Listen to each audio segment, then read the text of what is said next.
शरणं गच्छामि।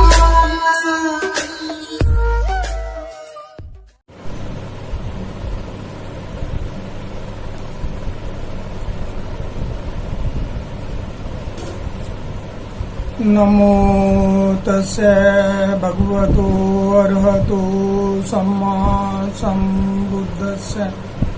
नमो तस्से भगवतो अरहतो सम्मा सम्बुद्धस्से। नमो तस्से भगवतो अरहतो सम्मा सम्बुद्धस्से। सभी धम्म बंधुओं को नमो बुद्धाय। सभी धम्म बंधुओं से आज हम एक प्रश्न पर चर्चा करेंगे। ये घटना 2004 की है। यह उस समय उत्पन्न हुई जब एक व्यक्ति ने श्रामनिर्वाण जीवन धारण किया। जीवन धारण करने के पश्चात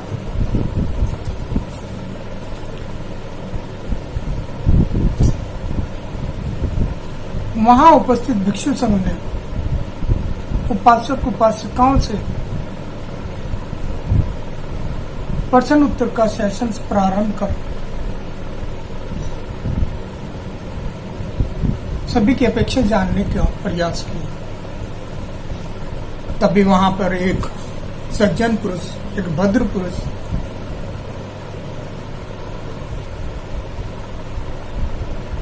जो काफी शिक्षित भी नजर आ रहे थे, किसी अच्छे पोस्ट पर भी थे, परंतु उनके मन में एक शंका थी, क्योंकि यह जब बात चूरू राजस्थान की है, तो उसने राजस्थानी में ही पूछा कि क्या मोडों को दान देना चाहिए? क्या मोडे जो है वो समाज पर बोझ नहीं है?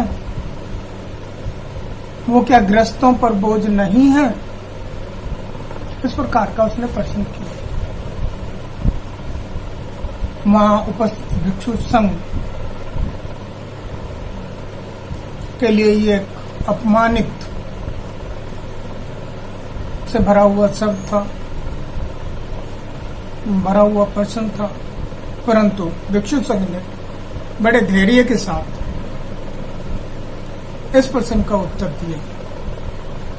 राजस्थानी में मोडा शब्द जो भिक्षु के लिए उसने प्रयोग किया था, और भिक्षुओं को उन्होंने गृहस्थों पर बोझ बताया कि भिक्षु जो है ना गृहस्थों के घर आते हैं, खाते हैं और चले जाते हैं। वहां सारनाथ से बनते संपूर्णानंद थे, जो एक बहुत बड़े विद्वान हैं, डॉक्टर हैं, बुद्धिस्ट फिलॉसफी में डॉक्टर हैं।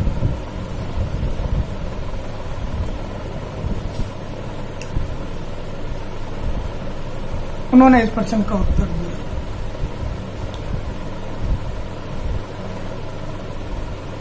उन्होंने बताया कि जो भिक्षु है वो भिक्षु किसी के रहमो कर्म पर नहीं रहता, और ना ही वो भिक्षु इसलिए बना है कि उसे कोई भोजन दान देगा, उसके रहने सहने का प्रबंध करेगा।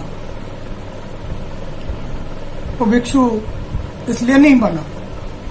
तो भिक्षु बना है वो इसलिए बना है कि वह समाज का उद्धार कर सके, समाज में जो भ्रांतियां फैली हुई हैं उनको दूर कर सके। वो भिक्षु इसलिए बना है कि समाज का उद्धार हो। जो आज तक लोग अंधविश्वास में बैठे हुए हैं उनका अंधविश्वास दूर।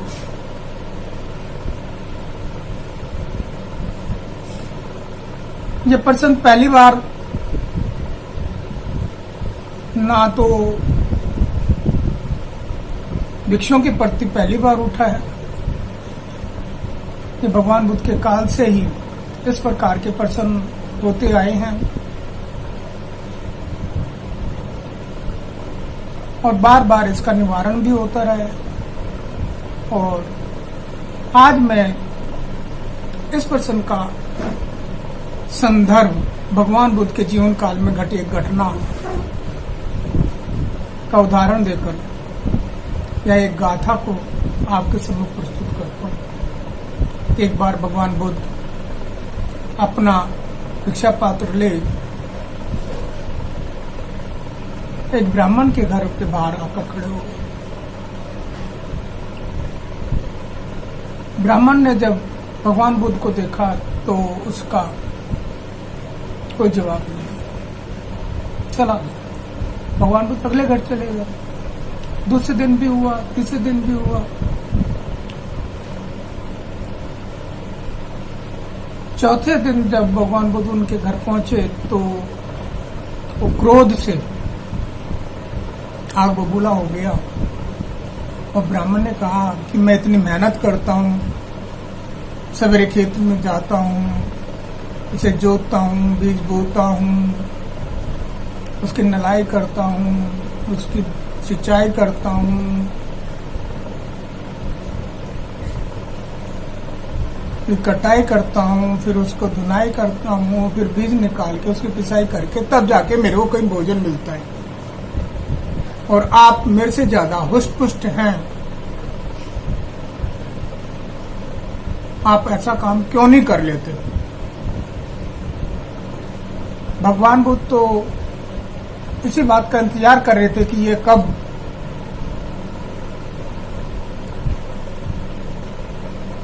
अपने मुंह से कोई शब्द कहे, कुछ तो दे, कुछ तो बोले।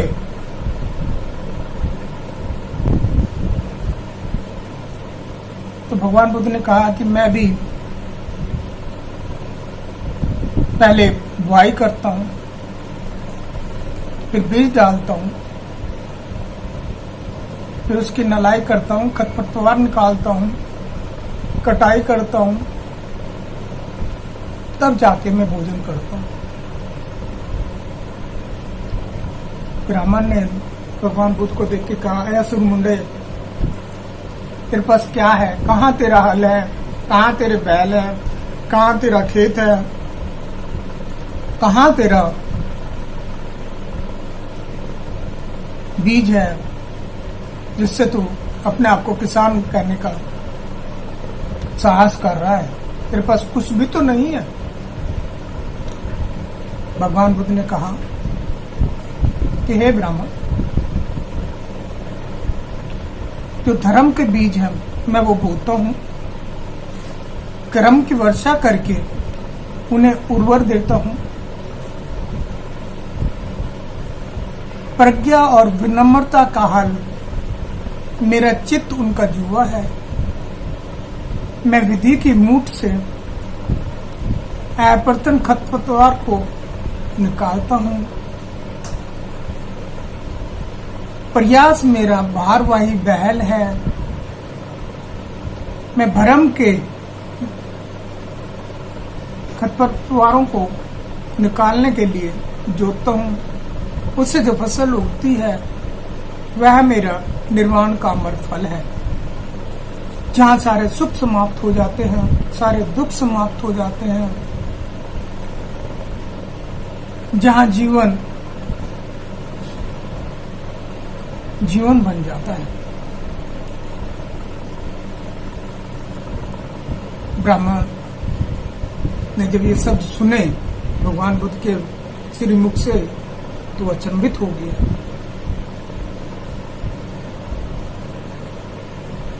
कि ये सब ऐसा सन्यासी मैंने आज तक नहीं देखा, ऐसा भिक्षु मैंने आज तक नहीं देखा कि मेरे निरंतर क्रोध करने पर, अपशब्द बोलने पर भी इतनी मधुर वाणी से अपनी बात को उन्होंने रखा है।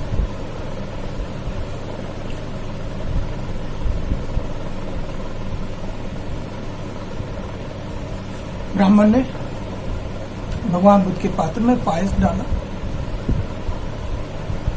और पायस ग्रहण करने के पश्चात गौतम अपने बुद्ध अपने एकांत स्थान की ओर चले गए। तो मैं सभी धम्म बंधुओं से विनती करता हूं कि भिक्षुओं को वो खरपतवार ना समझे,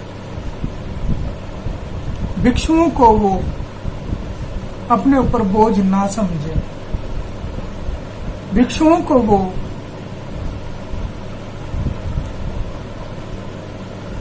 फ्री का खाने वाला ना समझे। यदि भिक्षु यहां पर है तो धर्म है। बुद्ध, धम्म और संघ भिक्षु से बनी है। कोई शाब्दिक इमारत नहीं है कि जो भिक्षु संघ बना रहे और भिक्षु ना हो। यदि भिक्षु है तो धर्म है, और धर्म है और भिक्षु है तो बुद्ध है। इसलिए आप सभी से विनती है कि भिक्षुओं का आदर करें, और जैसा कि अभी बहुत ही महत्वपूर्ण समय चल रहा है, बहुत ही विपत्ति का समय चल रहा है पूरे संसार में, कोविड-19 का कहर है।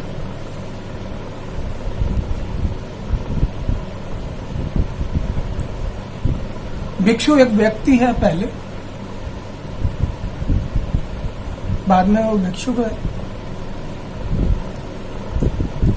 उसके कर्म उसे सुधारने के लिए, उसकी विपश्यना उस मनुष्य को भिक्षु बनाती है, एक साधारण मनुष्य से उसे अलग करती है। वो अपने घर बार त्याग कर भिक्षु बनता है। तो इस कोविड के समय में जितना भी संभव हो सके भिक्षुओं की सुरक्षा करें। भिक्षुओं की सुरक्षा करेंगे तो आपकी धर्म की सुरक्षा होगी, धर्म की सुरक्षा होगी तो बुद्ध की सुरक्षा होगी। आप यदि इतिहास में जाएं और देखें कि पुष्यमित्र शुंग ने बख्तियार खिलजी ने यदि किसी पर वार किया तो वह भिक्षु थे। उन्होंने पहले भिक्षुओं को समाप्त किया। भिक्षुओं के साथ भगवान बुद्ध के जितने भी चिन्ह थे, विद्यालय, महाविद्यालय, विश्वविद्यालय, विहार, स्तूप, अशोक के स्तंभ का विनाश करना शुरू किया। भगवान बुद्ध को तो उन्होंने भारत से विदा कर ही दी। मैं आज पूरी बौद्ध समाज से विनती करता हूं कि वह जो बाबा साहब डॉक्टर भीमराव अम्बेडकर ने बौद्ध धर्म का सन 1956 में पुनः क्रांति की है, आचार्य एस.एन. गोयनका ने जो पुनः क्रांति की है, डी.डी. कोसंबी, राहुल संस्कृतायन, जगदीश कश्यप, धम्म रक्षित जैसे महान योद्धाओं ने, महान भिक्षुओं ने इस धर्म को जीवित रखने का प्रयास किया है। उसे आगे बढ़ाने में जो भिक्षु आज बन गए हैं, उनके जीवन की सुरक्षा करना एक गृहस्थ का कार्य है। उनको भोजन देना एक गृहस्थ का कार्य है। वह धर्म का कार्य करेंगे तो भिक्षु भी अपने धर्म से पीछे नहीं हटेंगे। भिक्षु भी खाने के लिए नहीं भिक्षु बने हैं, भिक्षु धर्म का प्रचार करने के लिए बने हैं। किसी तरह की मन में शंका ना रखते हुए हमें भिक्षुओं का तहे दिल से भोजन दान करना चाहिए। जो भिक्षु हमें बदले में उपदेश देते हैं उनका पालन करना चाहिए। और हाँ, जो भी बौद्ध समाज के समाज सुधारक इस कार्य में लगे हुए हैं, उनको प्रोत्साहन देने के लिए जो वीडियो बना रहे हैं, उनकी वीडियो को अधिक से अधिक शेयर करें, सब्सक्राइब करें और बेल आइकन दबाना ना भूलें। ये सभी लोग आपके लिए कार्य कर रहे हैं, समाज के लिए कार्य कर रहे हैं। किसी से यदि आपको कोई भी दुर्भावना है, किसी तरह का कोई पर्सन है, तो उससे पर्सनली उससे बात करके उसको दूर कर सकते हैं। अभी हमारे बीच से कुछ महान समाज सुधारक चले गए, मेरी उनको श्रद्धांजलि है, भावभीनी श्रद्धांजलि है। लेकिन जो उन्होंने कार्य कर दिया वह शायद ही अब पीछे हटने वाला है। श्री शांति स्वरूप बौद्ध जी, जिन्होंने सम्यक प्रकाशन कर बाबा साहब और भगवान बुद्ध के साहित्य को घर घर तक पहुंचाने का कार्य किया। उन जैसा व्यक्ति से यदि किसी को गिल्ला शिकवा था तो मुझे उनसे विनती है कि उसको अब भूल जाए और उनका जो किया हुआ कार्य है, जो उन्होंने प्रकाशन किया है, उसमें सहयोग करें, उसे आगे बढ़ाएं। यही उन लोगों की श्रद्धांजलि होगी, वही उन लोगों का धर्म में योगदान होगा। इन शब्दों के साथ मैं अपनी वाणी को विराम देता हूं। सब्बे सत्ता सुखी होंतु, सब्बे होंतु चखे मिनो, सब्बे भद्राणि पश्यन्तु महाकंच दुख महागमा। सब्बे सत्ता सुखी होंतु, सब्बे होंतु चखे मिनो, सब्बे भद्राणि पश्यन्तु महाकंच दुख महागमा। साधु साधु साधु।